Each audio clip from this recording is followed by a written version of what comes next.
শুভ দ্বিপ্রহর। আপনারা জানেন যে পশ্চিমবঙ্গ ভারতীয় জনতা পার্টির পক্ষ থেকে আমাদের একটা ডেলিগেশন 1:30টার সময় CEO West Bengal mister Ariz Aftab IAS তার সঙ্গে আমাদের মিট করার বিষয় ছিল স্পেসিফিক 3টে ইস্যু নিয়ে। তার সঙ্গে অ্যাডিশনাল কিছু ডিসকাশনেও আমরা ইস্যু রেখেছি। তা এই ডেলিগেশনে আমি শুভেন্দু অধিকারী, বিরোধী দলনেতা, আমি উপস্থিত ছিলাম বা লিড করেছি। আমাকে অ্যাকম্পানি করেছেন আমাদের ইলেকশন ম্যানেজমেন্ট সেলের কনভেনার এবং general secretary mister Jagannath Chattopadhyay, এবং আমাদের ইলেকশন কমিশন ওরিয়েন্টেড যে সমস্ত বিষয়গুলো থাকে তার দীর্ঘদিন ধরে যিনি ভারপ্রাপ্ত নেতৃত্ব, আমাদের রাজ্য কমিটির অত্যন্ত এমিনেন্ট মেম্বার মিস্টার শিশির বাজোরিয়া, সাথে আমরা 25 জন ইম্পর্টেন্ট বিজেপি লিডার্স, ফাংশনারিজ, একটা লোকসভা কেন্দ্র ডায়মন্ড হারবার তার এলাকা থেকে আমরা এখানে এনেছিলাম। যেহেতু সিও আমাদের 10 মেম্বার্স ডেলিগেশন অ্যালাউ করেছিলেন, তাই আমাদের সাথে 7 জন এই ধরনের জেনুইন ভোটার্স, কেউ 30 বছরের ভোটার, কেউ 25 বছরের ভোটার, কেউ মিনিমাম 20 বছরের ভোটার, তাদের এপিক কার্ড, আধার কার্ড এবং ভোটার তালিকা থেকে কিভাবে নাম বাদ দেওয়া হয়েছে সেটা সাথে নিয়েই তারা এসেছিলাম। এরা পিছনে দাঁড়িয়ে আছে। এদের মধ্যে বিজেপির ডায়মন্ড হারবার অর্গানাইজেশন ডিস্ট্রিক্টের ভাইস প্রেসিডেন্ট শ্রীমতী মধু কুমার, আমাদের মন্ডল প্রেসিডেন্ট, কিষাণ মোর্চার ভাইস প্রেসিডেন্ট, ইভেন বিজেপির যে ইউনিট আছে শক্তি কেন্দ্র, যেটা 6টা করে বুথ নিয়ে সেই ইউনিট, অর্গানাইজেশন ইউনিট বুথের উপরে, সেই শক্তি কেন্দ্র প্রমুখরাও অনেকে আছেন। আর বাকিরা 18 জন নিচে ওয়েট করছেন, যেহেতু তারা এখানে অ্যালাউ ছিলেন না, বাইরে ওয়েট করছেন। এটা মানে হিমশৈলের একটা চূড়া মাত্র। এই ধরনের নক্কারজনক ভিডিও, যে চোর ভিডিওগুলো পঞ্চায়েতে চুরি করেছে এবং অধিকাংশই 15, 16, 16, 17, 17, 18-তে টাকা দিয়ে নইলে ভুয়ো খাতা দিয়ে পিএসসির মাধ্যমে নিয়োগ হয়েছে, তার অধিকাংশ ভিডিও এই নোংরামি কাজের সঙ্গে যুক্ত। এবং খুব দুর্ভাগ্যজনক হলেও সত্যি, returning officer or ARO, SDO যারা ডায়মন্ড হারবার, আলিপুর সহ গোটা রাজ্যের অনেক এসডিও, কেউ কেউ রুখেছেন, কিন্তু অনেকেই এই অপকর্মে সামিল হয়েছেন। আর এটা ভার্বেল কনসেন্ট দিয়েছে জেলা শাসকরা, পূর্ণেন্দু মাঝির মতো জেলা শাসক, সুমিত গুপ্তর মতো জেলা শাসক, যারা সারাক্ষণ পিসি ভাইপোর পদহেলন এবং চটি চাটার কাজ করেন। স্বাভাবিকভাবে এবারের ভোটার লিস্টে পশ্চিমবঙ্গে যে ধরনের কারচুপি বিডিওদের নেতৃত্বে, কন্ট্রাকচুয়াল কর্মচারীদের একাংশ, ডাটা এন্ট্রি অপারেটর এবং আইপ্যাকের লোকেদের যোগসাজশে সংগঠিতভাবে চুরি করা হয়েছে, এটা ভারতে কোনোদিন কোথাও হয়নি। এবং এরা এতটাই ডেসপারেট, এই ডিএম সহ এই সিও আরিজ আফতাবরা গত ডিসেম্বর মাসে সমস্ত ভারতবর্ষের যারা electoral officer, district magistrate, including CEO, তাদেরকে নিয়ে ইসি একটা কর্মশালা বা সিম্পোজিয়াম ডেলং করে সেখানে কসান দিয়েছিল, যদি জেনুইন ভোটারের নাম বাদ দেন প্রমাণ হয় যদি মৃত নাম থেকে যায়, যদি মাল্টিপল নাম্বার অফ এন্ট্রি হয়, তাহলে responsibility goes to district magistrate এবং ইসি কাউকে ছাড়বে না। তারপরেও এই ডায়মন্ড হারবার তো মডেল, গোটা রাজ্যের 42টা লোকসভাতেই কম বেশি এই চুরি করার কাজটা হয়েছে। আমরা ডিমান্ড করেছি আপনি এক্ষুনি ভোটার লিস্টের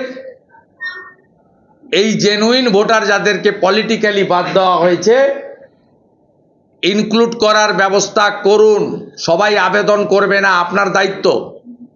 আমি শুধু আপনাদের কাছে দুটো আইনি দিক তুলে ধরছি।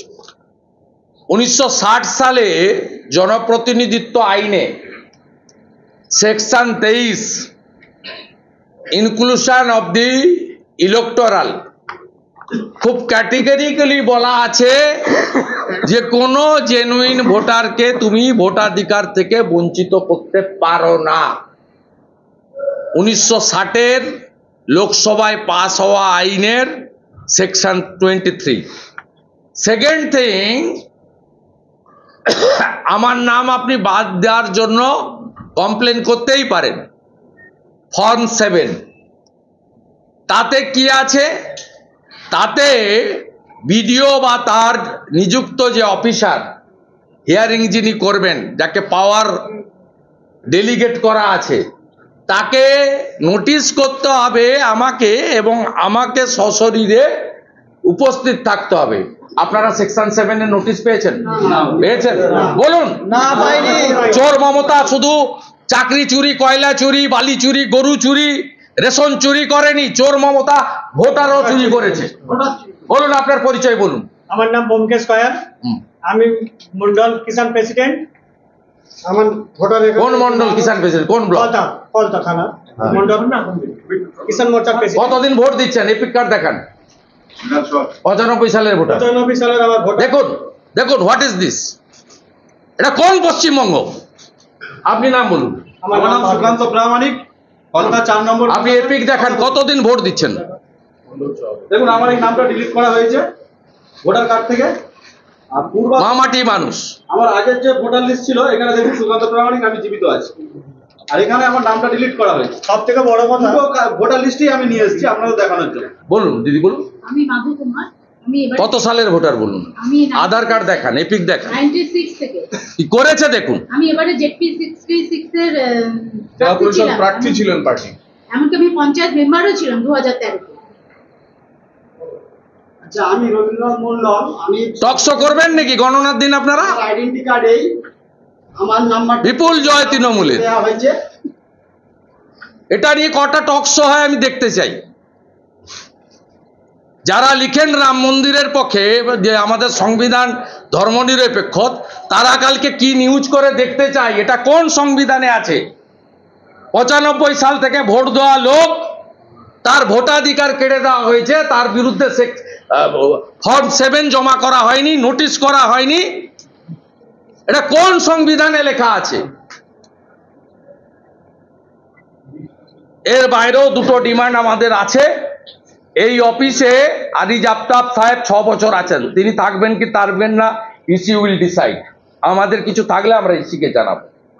ওই পার্টটা বাদ দিয়ে বাকি জয়েন্ট সিও থেকে শুরু করে নিচের তলা পর্যন্ত সব সোমেন ব্যানার্জি আর শান্তনু মুখার্জি, মমতার দুটো পায়দাস, নবান্নর 14 তলায় বসে থাকে। তারা এখানে তৃণমূল কংগ্রেসের কর্মচারী ফেডারেশনের লোকদের বেছে বেছে পাঠিয়েছে। অ্যাডিশনাল সিও থেকে ইউডি ক্লার্ক পর্যন্ত।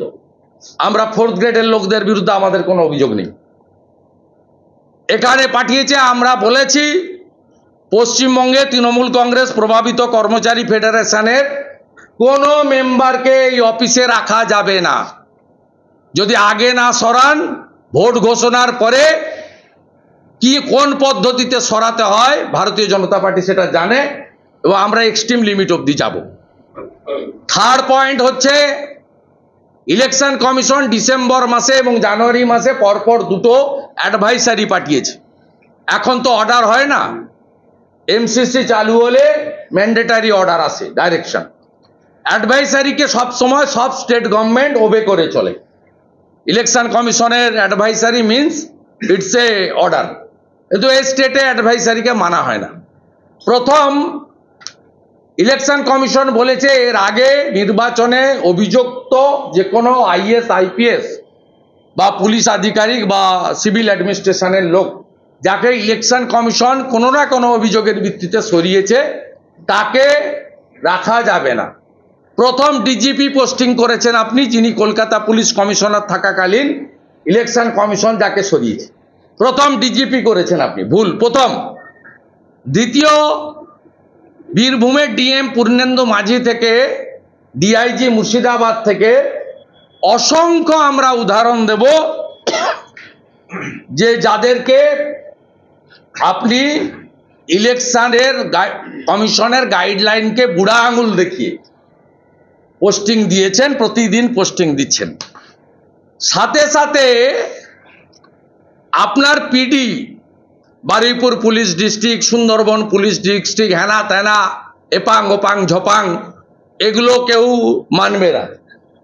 অ্যাডমিনিস্ট্রেটিভ ডিস্ট্রিক্ট মেনে ইলেকশন কমিশন চলে। অ্যাডমিনিস্ট্রেটিভ ডিস্ট্রিক্ট মিন্স পুরো ডিস্ট্রিক্ট।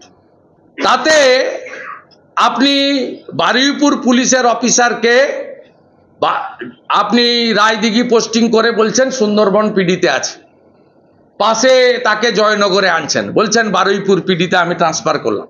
এইভাবে জাগলারি করেছেন, তার তথ্য আমাদের কাছে আছে।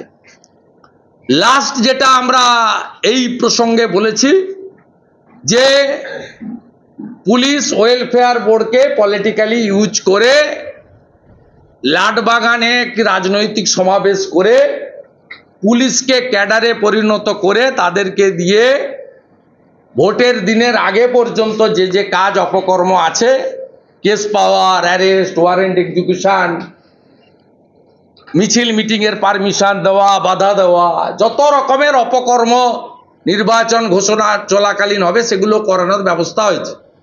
এবং কিছু বাছাই করা পুলিশ অফিসারকে তাদেরকে enforcement branch, intelligence branch, traffic এই সমস্ত সাইডলাইন পোস্টিং করে রাখা হয়েছে সেম ডিস্ট্রিক্টে, যাতে তাদের মোবাইল ফোনের দ্বারা বা সিভিল পোশাক পরে বা তাদের কোনো একটা নির্দিষ্ট স্থান থেকে নির্বাচন পরিচালনা করতে পারে।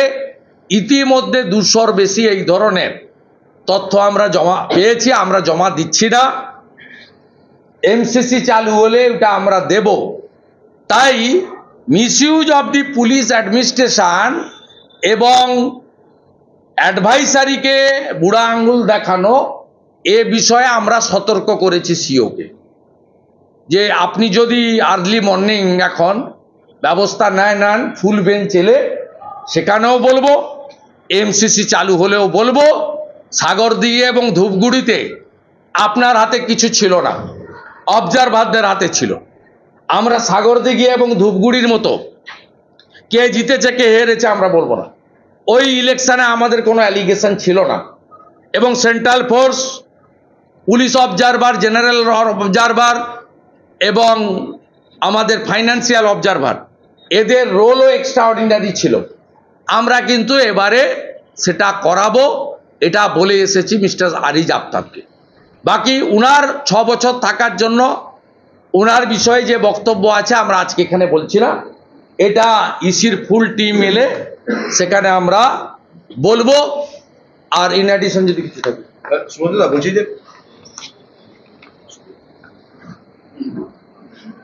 যে ইলেকশন আপনার কোনো